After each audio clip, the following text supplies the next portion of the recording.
you. Remember me?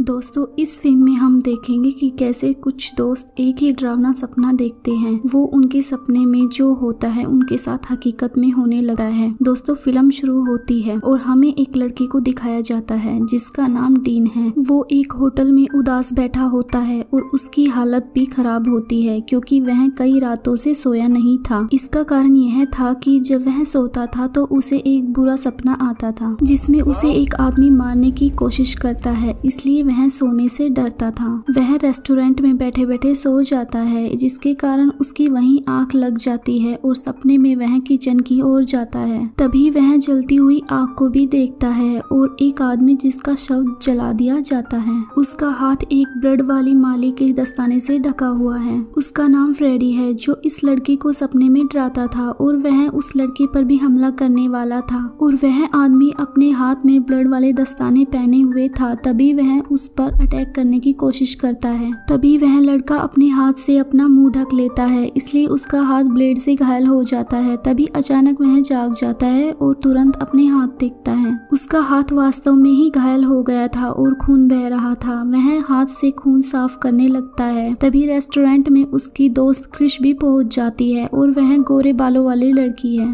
वह अपने दोस्त को खून वाला मसला बताता है। तभी क्रिश उससे कहती है, यह तुम्हारा भ्रम हो सकता है और कल्पना भी हो सकती है जहां पर तुम अपने आप को ही नुकसान पहुंचा लेते हो। तभी डीन उससे कहता है कि मैं तुमसे कह रहा हूं कि जब भी मैं सोता हूं मुझे एक बुरा सपना आता है और फ्रेडी मेरे पीछे है। मुझे कई दिनों से सोने की वजह से ही ताकत नहीं मिल रही है, लेकिन वह दोस्त उस पर विश्वास नहीं कर रही थी। फिर वह लड़का फिर से सो जाता है और फिर से फ्रेडी का सपना देखता है जो उसे मार रहा होता है। लेकिन असल में डीन अजीब हरकत कर रहा है और लड़के की दोस्त और नैन्सी नाम की एक वेट्रेस उसे देख रही है तो वह लड़का खुद अपना गला काट रहा है। अब नैन्सी और गोरे बालों वाली लड़की उस पर चिल्लाने लगती है। अगले दिन इस लड़के के अंतिम संस्कार का एक समारोह है। उसका दोस्त वहां पर उदास खड़ा है और एक छोटी बच्ची भी है। उसकी ड्रेस पर निशान भी था। तभी क्रिश की आंख लग जाती है और वह छोटी लड़की के नीचे देखती है कि किसी ने नुकीले नाखूनों से हमला करते हुए उसे घायल कर दिया हो। फिर फ्रेडी का हाथ उस लड़की को खींच लेता है जो वहां दिखाई देती है। तभी क्रिश के पुराने दोस्त से भी वहां संपर्क किया जाता है और वह लड़की उससे कहती है कि मेरे दोस्त ने आत्महत्या नहीं की है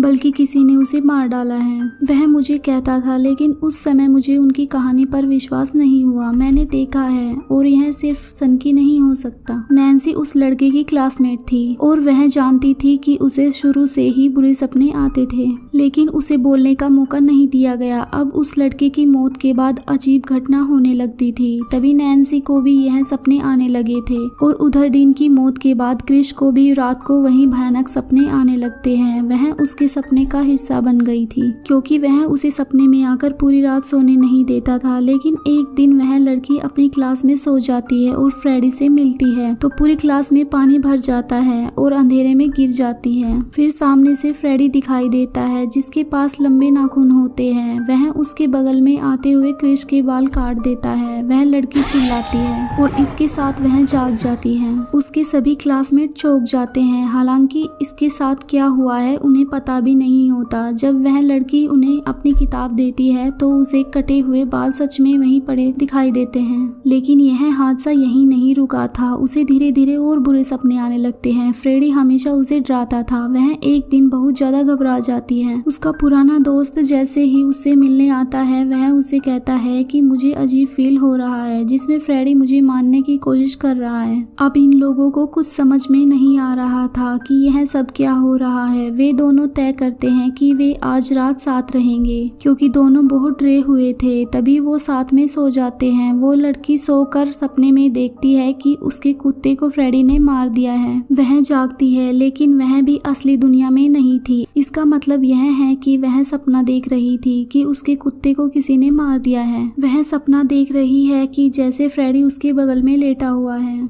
दरअसल उनके साथ उनका दोस्त भी है। तभी उसका दोस्त देखता है कि फ्रेडी उस लड़की को हवा में फेंकना शुरू कर देता है और वह उसे बेरहमी से मारता है। पर वह अपने दोस्त की हालत देखता है तो वह घबरा जाता है। फिर उसे याद आता है कि नैन्सी बताना चाहती है फ्रेडी के बारे में। वह तुरंत नैन्सी के पास चला जाता है और वह उसके पास दौड़कर जंगल से होकर जाता है। तब वह उससे कहता है कि मैं जानता हूँ कि तुम सब कुछ जानती हो। और वह कहता है कि सब कुछ छोड़ दो, तुम्हें भी पता है कि ऐसा क्यों हो रहा है, बताओ फ्रेडी कौन है। नैन्सी बताती है कि मैं केवल इतना जानती हूँ कि जब फ्रेडी किसी आदमी का शिकार करता है तो उसे एक गाना सुनाई देता है, वो ये है कि 1 2 फ्रेडी तुम्हारे लिए आ रहा है। इसका मतलब है यह गिना जाता है कि फ्रेडी आपके पास आ रहा है। वह लड़का कहता है कि नैन्सी ठीक है, आपके गाने के बारे में भी जानकारी है, लेकिन मैं नहीं चाहता कि आप उसका सामना करें जो हमारे साथ हुआ है, तो फ्रेडी भी आपके सपने का हिस्सा बन जाएगा। फिर जैसे ही वह उसके घर से बाहर निकलता है तो सामने से उसे पुलिस नजर आती है जो उसे पकड़ लेती है और बेचारा बेवजह पकड़ा जाता है, जिसके कारण पुलिस उसे जेल में डाल देती है।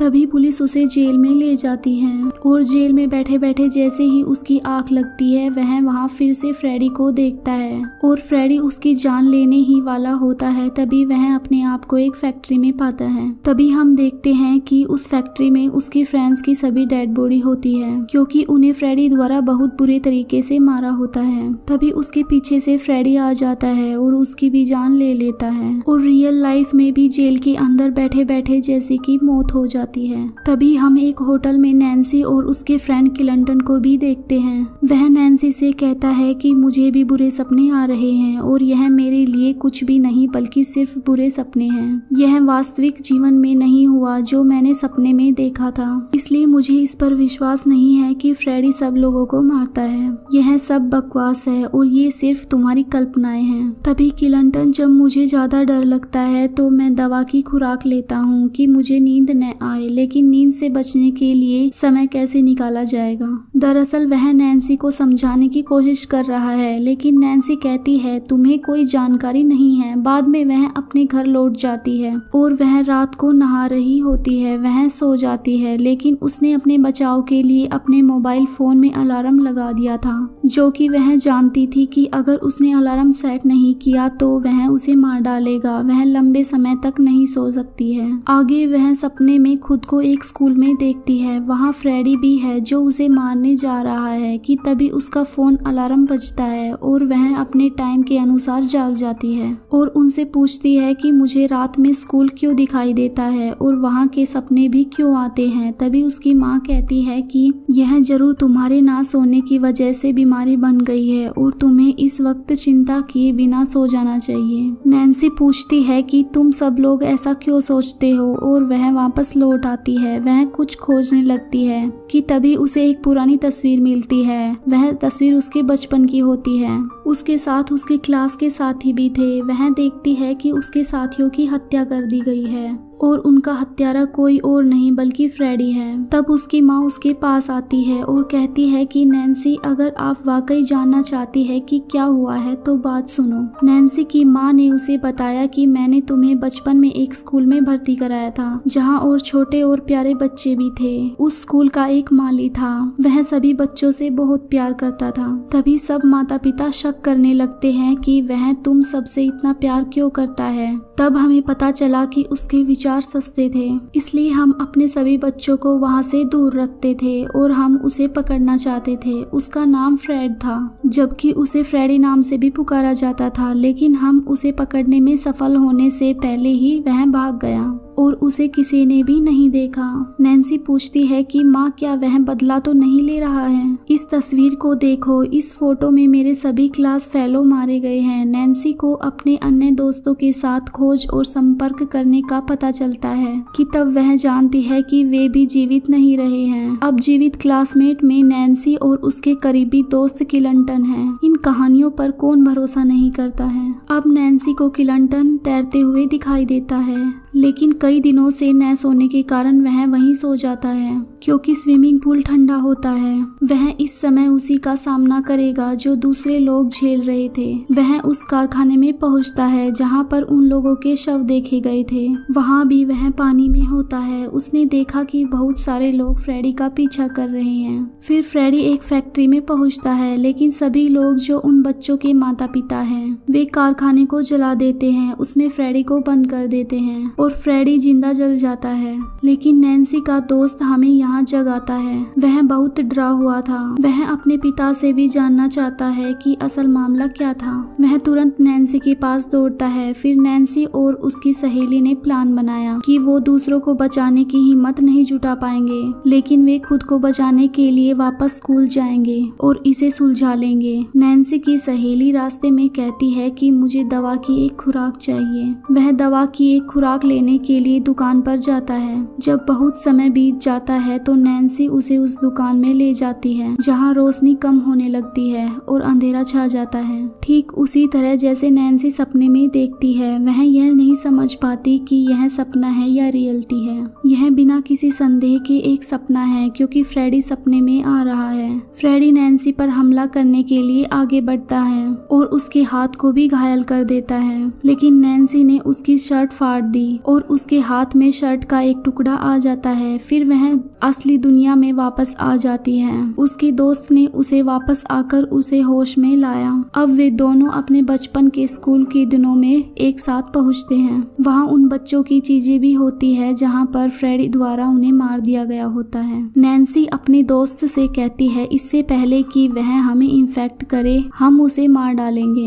लेकिन किलंटन पूछता है कि यह कैसे पूरा होगा। वह सपनों की दुनिया में रहता है और हम अपने सपनों में अपना नियंत्रण खो देते हैं। नैन्सी कहती है कि अगर यह सपनों की दुनिया में है तो उसे इस दुनिया में मारना इम्पॉसिबल है और मैं उसके कपड़े का टुकड़ा लेके आई हूँ। यह उनकी चाल है क्योंकि वे फ्रेडी को इस दुनिया में खींच लेंगे। नैन्सी का दोस्त किलंटन उससे कहता है कि थोड़ा आराम करो, आप बहुत समय पहले नहीं सोए थे और मैं तुम्हारे बगल में बैठा हूँ। जैसे ही नैन्सी सो जाती है वह गहरी नींद में चली जाती है। तभी किलंटन उसके पास बैठा उसकी देखभाल करने लगता है। मैं उसे जगा सकता हूँ क्योंकि उसे डर लगने लगा है। थकने के कारण वह भी सो गया है। वह फिर से उस कारखाने में पहुंच जाता है जहां फ्रेडी कहता है उसके पास आकर आपको क्या लगता है कि तुम नैन्सी की रक्षा करोगे? तुम्हें मुझसे कोई नहीं बचा सकता है क्योंकि मेरी शक्तियाँ बहुत ताकतवर है। उसने इस लड़के को बुरी तरह से जख्मी कर दिया और वह वहीं गिर जाता है। अब फ्रेडी उसकी ओर बढ़ते हुए नैन्सी को डराने लगता है। देखो सभी लोग आपको देख रहे हैं जो मेरे द्वारा मारे गए हैं। तुम सोच रहे हो कि मैं तुम्हें जाने दूंगा, मैं तुम्हें भी इसी तरह खत्म कर दूंगा। वह नैन्सी को खून में फेंक देता है और उसे गंभीर चोट देने की कोशिश करता है। फिर नैन्सी उसकी आंख में कुछ मारती है, लेकिन फ्रेडी उससे कहता है कि मुझे सपनों की दुनिया में कोई नुकसान नहीं पहुंचा सकता। आपके लिए ऐसा करना बेकार है, तो चुपचाप मेरी बात सुनो। नैन्सी उसे धमकाती है, मैं तुम्हें मार डालूंगी, मैं इसके लिए हर हद पार कर लूंगी। अब फ्रेडी गुस्सा हो गया और नैन्सी भी। फ्रेडी उसके पास जाते हुए उसे खत्म करने जा रहा है। तब किलंटन उसे जगाता है और वह वहां से जागती है। नैन्सी ने फ्रेडी को भी पकड़ लिया था, इसलिए फ्रेडी भी नैन्सी के साथ वास्तविक दुनिया में आ गया था। यह नैन्सी और उसके दोस्त की चाहत है। अब उनके पास बहुत ही अच्छा मौका था कि वे फ्रेडी को खत्म कर सकते हैं। यदि वह वास्तविक दुनिया में मारा जाता है तो वह अब नहीं है, इसलिए वह नैन्सी के दोस्त को घायल करता है और वह उसे मारने ही वाला है कि नैन्सी सामने होती है और वह उसका हाथ तोड़ देती है जो खराब हो जाता है और उसने एक पल के ही भीतर उसका सिर भी काट दिया। फ्रेडी घायल हो जाता है क्योंकि उसे यह विश्वास करने में कठिनाई हो रही है कि नैन्सी ने मुझे मार डाला, जो शैतानी और बुरी शक्तियां हैं। अब वह अपने अंत से मिलता है। फ्रेडी उस जगह को जला देता है और फ्रेडी को फिर से जला दिया जाता है और उसका सारा सामान भी जला दिया जाता है। नैन्सी अपने घायल दोस्त को अस्पताल में ले जाती है। वह उससे कहती है कि वह उसके पास बैठे हुए हैं और तुम जल्द ही ठीक हो जाओगे। हमने जान बचाने के लिए अच्छी व्यवस्था की। अब फ्रेडी कभी भी वापस नहीं आएगा। अगले सीन में हमें दिखाया जाता है कि नैन्सी अपनी माँ के साथ अपने घर लौटती है और उसे समझाने लगती है और अपने घर आकर उन्हें सारी बात बताती है और उनसे कहती है कि माता पिता अपने बच्चों के लिए अच्छा सोचते हैं और मैंने फ्रेडी को मार डाला है। तभी शीशे के सामने उसकी माँ खड़ी है। फ्रेडी वहाँ से आता है। वह अपनी माँ को घायल करते हुए आईने में या अपनी दुनिया में गायब हो जाता है, जैसा कि नैन्सी ने कहा कि उसने फ्रेडी को मार डाला है। फिर फ्रेडी यह साबित करना चाहता था कि मैं मर नहीं सकता और इस सीन पर फिल्म पूरी होती है।